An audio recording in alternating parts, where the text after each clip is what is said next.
Qu'est-ce qui est si singulier au fond dans toutes ces situations? Qu'est-ce qui rend ce deuil si singulier? Eh bien, ce deuil survient, enfin en tout cas la perte de cet enfant potentiel, et survient au moment même du surgissement de la vie. La mort survient au moment où la vie doit apparaître.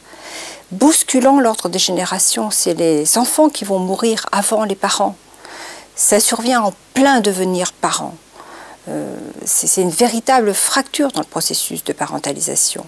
Cet enfant qui devait assurer la continuité, l'immortalité, se dérobe et puis disparaît comme ça, sans avoir vécu, ne laissant aucune trace, aucun souvenir, enfin des traces, oui, dans le psychisme des parents, un peu peut-être dans le ventre de la mère, des sensations corporelles, mais il n'y a pas de souvenir, il n'y a pas de vécu partagé.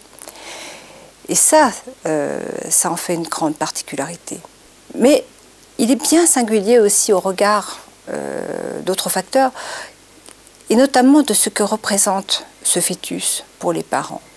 Qu'est-ce que c'est au fond? Son statut est incertain. On ne sait pas ce que représente un futur bébé pour des parents. Pour certains, ça va rester toujours un fœtus.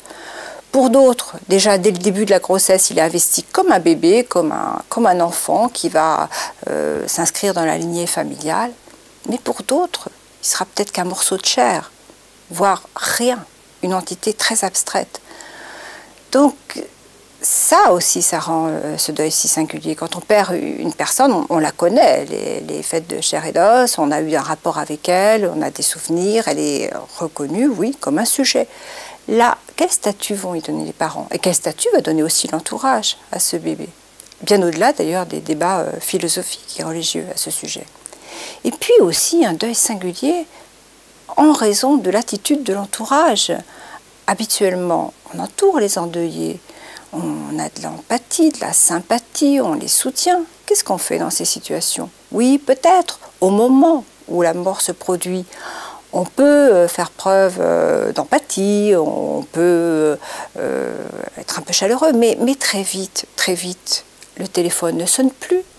Très vite, on prend le couloir d'à côté. Beaucoup de femmes nous racontent que lorsqu'elles reprennent le travail, les gens sont gênés, n'osent plus lui dire bonjour. Elle les aperçoit de loin, l'impression d'être une pestiférée, que les personnes détournent le regard ou tournent dans un couloir, enfin...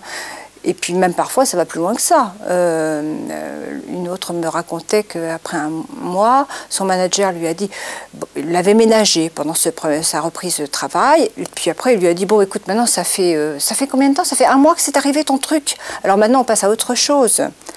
Donc aussi cette non-reconnaissance de l'événement, ce gommage, enfin très vite, même au cours des grossesses qui viennent ultérieurement, on voit que c'est complètement gommé ce qui s'est passé avant. Ça rend ce deuil singulier et difficile, parce que la mère, elle est obligée de garder en elle la mémoire de cet enfant. C'est elle qui est le dépositaire. C'est ça qui peut rendre le deuil pathologique aussi, parce que plus personne n'en parle.